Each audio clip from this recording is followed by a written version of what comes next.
Good morning, welcome to V3 news. లక్ష్యం సమాజహితం. నేను Ganesh. Bulletin ముందుగా హెడ్లైన్స్ చూద్దాం. ముగ్గురు యువకులకు యువతి బంధువులు దేహశుద్ధి. అమ్మాయిని వేధించాలంటూ యువకులను తీవ్రంగా కొట్టిన వీడియో హల్చల్.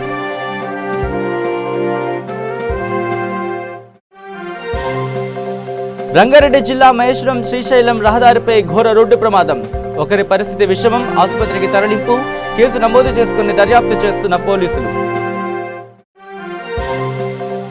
అక్రమ నిర్మాణాలకు అడ్డగోలుగా సాగుతున్న లిక్కర్ దుకాణాలు. అధికారులు వెంటనే స్పందించి నిర్మాణాన్ని నిలిపివేయాలని స్థానికుల ఆవేదన.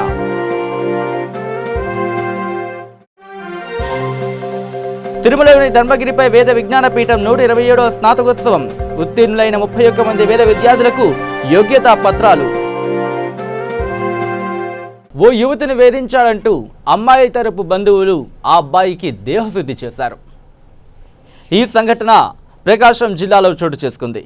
యువతిని వేధించారనే కారణంతో సింగరాయకొండలో ముగ్గురు యువకులకు యువతి బంధువులు దేహశుద్ధి చేశారు. తమ అమ్మాయిని వేధింపులకు గురిచేశారనే కారణంతో యువతి బంధువులైన ఓ 6 యువకులు కలిసి ముగ్గురు యువకుడిని తీవ్రంగా కొట్టారు. జమాయిల్ తోటలోకి తీసుకువెళ్లి తీవ్రంగా కొట్టి హింసించి వీడియో తీసిన ఘటన ఆలస్యంగా వెలుగులోకి వచ్చింది. వివరాల్లోకి వెళితే స్థానిక ఆర్టీసీ బస్టాండ్ వద్ద ఓ యువతిని వేధించారని యువతి కుటుంబ సభ్యులకు చెప్పగా ఆ యువకులను తీవ్రంగా కొట్టి వీడియో తీశారు.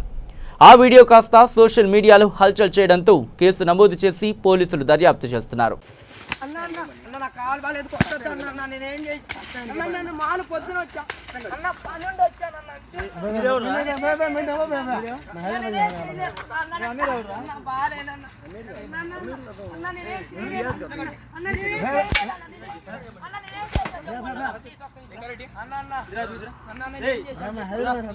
हैदराबाद में छाने की तरफ मैं क्या करूंगा? मैं पुट्टा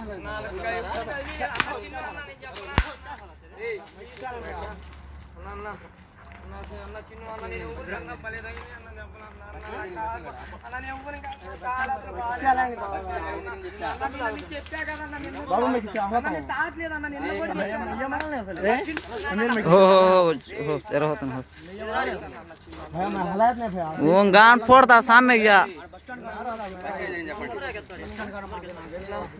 चार्जिंग వాళ్ళు వస్తారండి అన్న కానీ బాబాయ్ నితిన్ బాబాయ్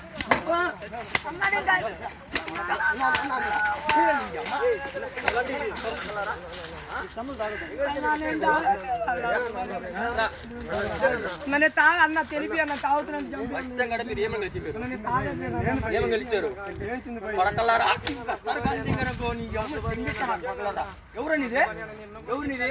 ఇక రంగారెడ్డి జిల్లా మహేశ్వరం నియోజకవర్గం సమీపంలో ఘోర రోడ్డు ప్రమాదం చోటు చేసుకుంది. కందుకూరు మండల శ్రీశైలం రహదారిపై తెలంగాణ గ్రామీణ బ్యాంక్ వద్ద శ్రీశైలం రహదారిపై జ్యోతి ఇన్ఫ్ కంపెనీకి చెందిన టిప్పర్లు రోడ్డుపై నిలబెట్టడంతో అదుపు తప్పి బైక్పై వెళుతున్న సంజీవ్ అనే వ్యక్తి టిప్పర్లు ఢీకొట్టడంతో తలకి బలమైన గాయమై స్పృహ తప్పి పడిపోయాడు.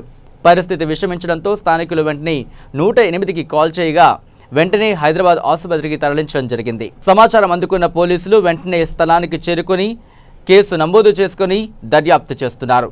ప్రమాదానికి గురైన వ్యక్తి కొత్తగూడ గ్రామానికి చెందిన మండల సంజీవ్గా గుర్తించారు పోలీసులు.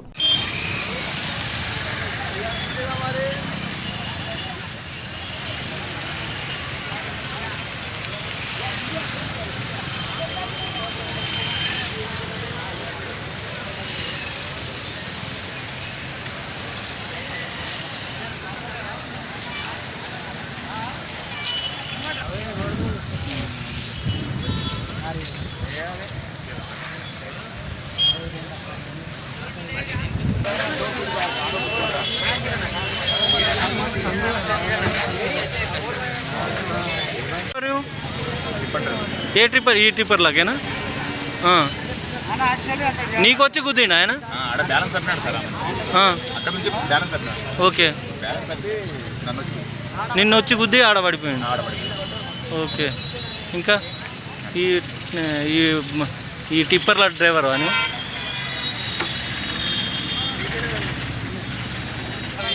నీ పేరు ఈ బండ్లు ఎవరివి ఓనర్ బండి ఓనర్ ఎవరు జ్యోతి ఇన్ఫ్రా. రోడ్ వర్క్ చేయడానికి వచ్చినాం. ఓకే వస్తుండా మేవాడు. అటవీ శాఖ, రెవెన్యూ శాఖ భూములు అక్రమ నిర్మాణాలు అడ్డగోలుగా సాగుతున్నాయి. మైనార్టీ రెసిడెన్షియల్ స్కూల్ మరియు హాస్టల్ను ఆనుకొని కళ్ళు దుకాణం మరియు లిక్కర్ దుకాణం అక్రమంగా నిర్మిస్తున్నారు. ఈ విషయంపై సంబంధిత అటవీ శాఖ మరియు రెవెన్యూ శాఖల అధికారులు స్పందించి అక్రమ నిర్మాణదారులపై తగు చర్యలు తీసుకోవాలని, ఇక్కడ స్కూల్ పిల్లలకు మరియు దేవాలయానికి వచ్చే భక్తులకు ఇబ్బందులు గురవుతున్నారని స్థానికులు గోడు వెలుబుచ్చుతున్నారు. దీనిని తొలగించకపోతే చెట్లు పొదలు గుట్టలు ఉన్న ప్రాంతం కాబట్టి ఇక్కడ అసాంఘిక కార్యకలాపాలకు అడ్డాలుగా మారుతాయని స్థానికులు భయభ్రాంతులకు గురవుతున్నారు. ఆక్రమణదారులకు భయపడి ఎవరూ ముందుకు రావడం లేదని, కావున సంబంధిత శాఖల అధికారులు వెంటనే తగు చర్యలు చేపట్టాలని, నిర్మాణాన్ని నిలిపివేయాలని కోరుతున్నారు వారు.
ఇక తిరుమలలోని ధర్మగిరిపై వేద విజ్ఞాన పీఠం 127వ స్నాతకోత్సవం ఘనంగా జరిగింది. 2018-19 విద్యా సంవత్సరానికి సంబంధించి వివిధ విభాగాల్లో ఉత్తీర్ణులైన 31 మంది వేద విద్యార్థులకు యోగ్యతా పత్రాలు అందజేశారు. ఈ కార్యక్రమానికి ముఖ్య అతిథిగా విచ్చేసిన శ్రీ ధర్మారెడ్డి మాట్లాడుతూ వేద విద్య అంతరిస్తున్న సమయంలో సంరక్షించేందుకు టీటీడీ వేద పాఠశాలలు నిర్వహిస్తున్నట్లు తెలిపారు. ఉచితంగా విద్య, ఇతర సదుపాయాలు, ఆర్థిక ప్రోత్సాహకాలు అందిస్తున్నట్లు తెలిపారు. తద్వారా వేలాది మంది విద్యార్థులు వేద విద్యను అభ్యసిస్తున్నట్లు చెప్పారు. ప్రస్తుతం 17 విభాగాల్లో 610 మంది విద్యార్థులు, 50 మంది అధ్యాపకులు సేవలు అందిస్తున్నట్లు వేద విజ్ఞాన పీఠం ప్రిన్సిపల్ కుప్ప వెంకటశివ సుబ్రహ్మణ్య అవధాని తెలిపారు.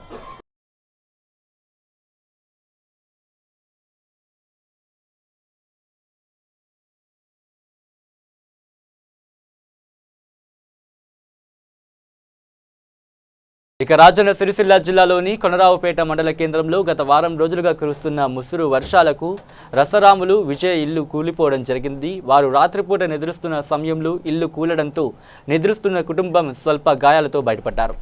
వారిది నిరుపేద కుటుంబం కావున బోరున విలిపించారు. వారికి కుమారుడు, కూతురు ఉన్నారు.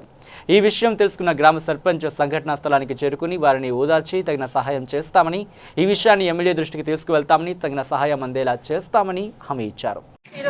ఈరోజు రాత్రి 9 గంటలకు గత 3-4 రోజుల నుండి కురుస్తున్నటువంటి వర్షాలకు రెడ్డి విజయ అనే కొండ్రపేట గ్రామస్తులకు బస్టాండ్ సమీపంలో ఉన్నటువంటి వీళ్ళ ఇల్లు పైకప్పు మొత్తం కూలిపోయి అందరికీ కూడా భారీ ఎత్తున గాయాలయ్యాయి. వీరు నిరుపేద కుటుంబం కాబట్టి మేము ఎమ్మెల్యే గారి దృష్టికి తీసుకుపోయి వీరికి ఫండ్స్, నిధులు కానీ ఇల్లు కానీ మంజూరయ్యేటట్టుగా వీళ్ళ కుటుంబాన్ని ఆదుకునేటట్టుగా మేము ఎమ్మెల్యే గారి దృష్టికి తీసుకుపోయి వీరికి తగిన సహాయం చర్యలు తీసుకుంటామని తెలుపుకుంటున్నాను. ఇక సిద్దిపేట జిల్లా సిద్దిపేట మండలంలోని తెలంగాణలో సర్వశిక్ష అభియాన్ స్వచ్ఛ కార్మికులకు ప్రతి నెల 2500 మా నిత్య అవసరాలకు సరిపోని మాకు జీతం పెంచాలని కార్మికులు ఆందోళన సభ నిర్వహించారు. 3500 ఒక్క సంవత్సరం పాటు ఇచ్చి మళ్లీ 2500కు జీతాన్ని ఇచ్చారు. మేము పనిచేసే పాఠశాలలో ఉదయం 7 గంటల నుంచి సాయంత్రం 7 గంటల వరకు పని చేసుకుంటున్నాము. కానీ మాకు సరియగు జీతభత్యాలు లేని ఎడల పాఠశాల యాజమాన్యాన్ని హెచ్చరించాలని కోరుకుంటున్నాము. ఇప్పటికైనా ప్రభుత్వం మా సమస్యపై తగిన చర్యలు తీసుకోవాలని, మమ్మల్ని ఆదుకోవాలని ఆవేదన వ్యక్తం చేశారు. వారు ఆధ్వర్యంలో జరిగేటటువంటి పోరాటాలకి ఆకర్షితులై ఈరోజు సిఐటి తప్ప ప్రజా పోరాటాలు, కార్మిక వర్గ పోరాటాలు సిఐటి పట్టించుకుంటుంది అనేటటువంటి ఇదితో ఈరోజు టీఆర్ఎస్ కేవీ నుంచి దాదాపు 12 జిల్లాల నుంచి ఈరోజు సిఐటిలో చేరడం జరిగింది.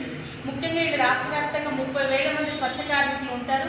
ఈ స్వచ్ఛ కార్మికులకు సంబంధించింది కనీస వేతనం 3,000 రూపాయలు క్రమంగా పెరగాల్సింది పోయి ఈరోజు తగ్గించుకుంటూ 3,000, 2,500, 2,000 ఇస్తుంది. ఇచ్చేటటువంటి అంటే ఆ గౌరవ వేతనం ఏదైతే ఉందో అందులోనే వీళ్ళు సరుకులు కానీ చీపుర్లు కానీ ఇవన్నీ కొనాలి. అట్లా కాకుండా కనీస వేతనం 18,000 ఇవ్వాలని చెప్పేసి కార్మిక సంఘాల ఆధ్వర్యంలో అనేక సంవత్సరాలుగా పోరాటం చేస్తున్నప్పటికీ కూడా ఈ కేంద్ర రాష్ట్ర ప్రభుత్వాలు పట్టించుకోకుండా నిన్నగాక మొన్న పేపర్లో కూడా కనీసం రోజుకి 178 రూపాయలు మాత్రమే ఇవ్వాలి అని చెప్పేసి అడుగుతుంది. అంటే నెలకి కనీసం 4,000 రూపాయలు మాత్రమే వాళ్ళు నిర్ణయం చేసినటువంటి పరిస్థితి కనిపిస్తుంది. ఈరోజు ముఖ్యమంత్రులు, ఎమ్మెల్యేలు, మంత్రులు వాళ్ళ లక్షల్లో జీతం ఉంది. రోజు కష్టపడి శ్రమపడి చెమటొచ్చినటువంటి వాళ్ళకి మాత్రం కనీస వేతనం అమలు చేయకుండా కాలయాపన చేస్తుంది. ముఖ్యంగా మేము వీళ్ళ సమస్యల మీద మొత్తం రాష్ట్ర వ్యాప్తంగా ఉండేటటువంటి కార్మికుల సమస్యల మీద ఈరోజు రేపు 20వ తారీఖున రాష్ట్ర సదస్సు ఉంది. ఆ సదస్సులో దశల వారి పోరాటాలకు కూడా మేము సిద్ధపరుస్తాం. వాళ్ళ కనీస వేతనం 18,000 రూపాయలు ఇవ్వాలి, పిఎఫ్ఈఎస్ఐ సౌకర్యం కల్పించాలి, పని భద్రత కల్పించాలి. అట్లాగే అవసరమైనటువంటి క్లీన్ చేయడానికి అవసరమైనటువంటి సామాగ్రిని మొత్తం కూడా ప్రభుత్వమే సప్లై చేయాలని చెప్పేసి మేము డిమాండ్ చేస్తాం. ఈ సమస్యల మీద ప్రభుత్వం వెంటనే స్పందించాలి. సమస్యలు పరిష్కరించే దిశగా ఈ రాష్ట్ర ప్రభుత్వం అడుగులు వేయాలి, లేకపోతే సమరశీల పోరాటాలు నిర్వహిస్తామని చెప్పి ప్రభుత్వానికి హెచ్చరిక చేస్తాం. ఇక భద్రాద్రి కొత్తగూడెం జిల్లా గురుకుల బాలిక పాఠశాల కొత్తగూడెం పట్టణంలో దారుణం చోటు చేసుకుంది. రామవరం నాగయ్య గడ్డ దగ్గర ఉన్న పాఠశాల విద్యార్థిని అర్చిత 7వ తరగతి ఇంగ్లీష్ మీడియం చదువుతోంది. గత 20 రోజుల నుంచి ఆరోగ్యం బాగోలేదని ప్రిన్సిపాల్కి సమాచారం ఇచ్చినా పట్టించుకోలేదు. 7 రోజుల క్రితం డెంగ్యూ జ్వరం వస్తుందని అని తెలిసి ప్రిన్సిపల్ కావాలని ఇంటికి పంపించారు. నిర్లక్ష్యం చేయడం వల్లనే విద్యార్థి చనిపోయింది అని విద్యార్థిని తల్లిదండ్రులు ఆరోపించారు.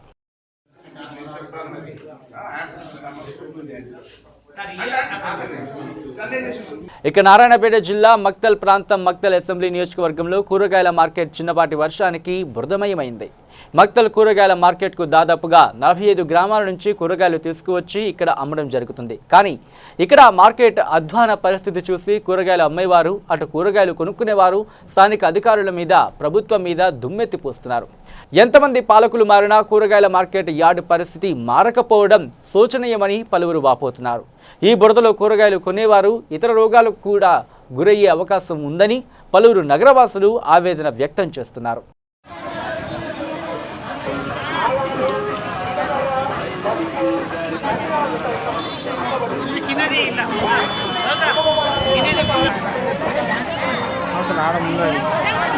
ఆ మురికి కాలు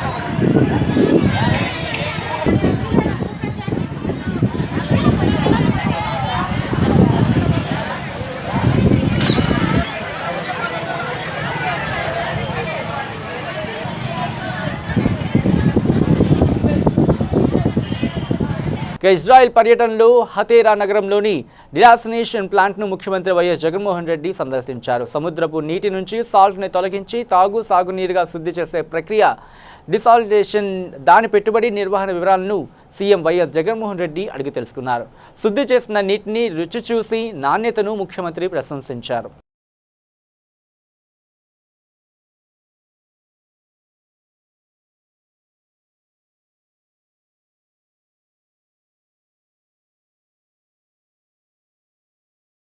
ఇక జగిత్యాల జిల్లా కొడుమ్యాల మండల కేంద్రంలోని వాగుగడ్డ హనుమాన్ మందిరంలో దొంగలు బీభత్సం సృష్టించారు.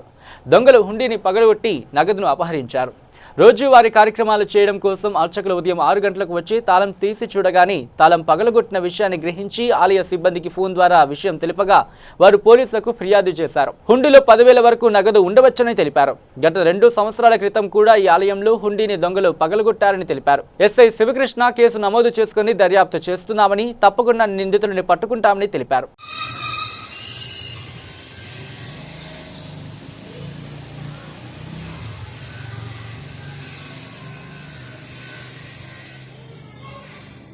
చెప్పండి, ఏం జరిగింది? హనుమాన్ దేవాలయంలో నిన్న శనివారం రోజున రాత్రి యథావిధిగా పూజా కార్యక్రమం ముగించుకొని తాళాలు వేసి వెళ్ళాను.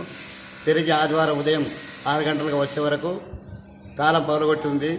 హుండీ కూడా పగలగొట్టి అందులోని డబ్బులు తీసుకెళ్లారు.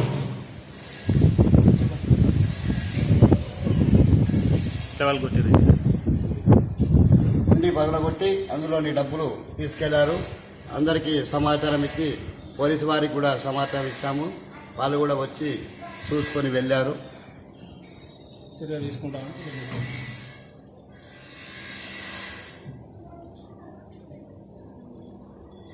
దాదాపుగా హుండీ ఇప్పక 2 నెలలు అవుతుంది. అందులో దాదాపుగా 10,000 రూపాయలు ఉంటాయి.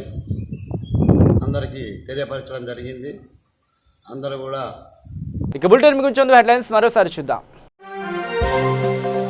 ముగ్గురు యువకులకు యువతి బంధువులు దేహశుద్ధి, అమ్మాయిని వేధించాడంటూ యువకులను తీవ్రంగా కొట్టిన వీడియో హల్చల్.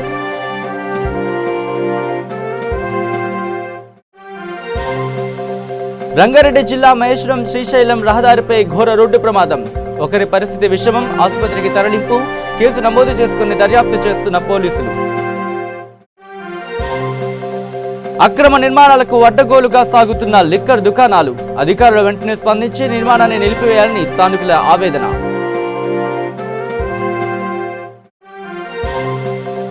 తిరుమలలోని ధర్మగిరిపై వేద విజ్ఞాన పీఠం 127వ స్నాతకోత్సవం. ఉత్తీర్ణులైన 31 మంది వేద విద్యార్థులకు యోగ్యతా పత్రాలు. ఇవి bulletin updates. Keep watching V3 news. లక్ష్యం సమాజ హితం.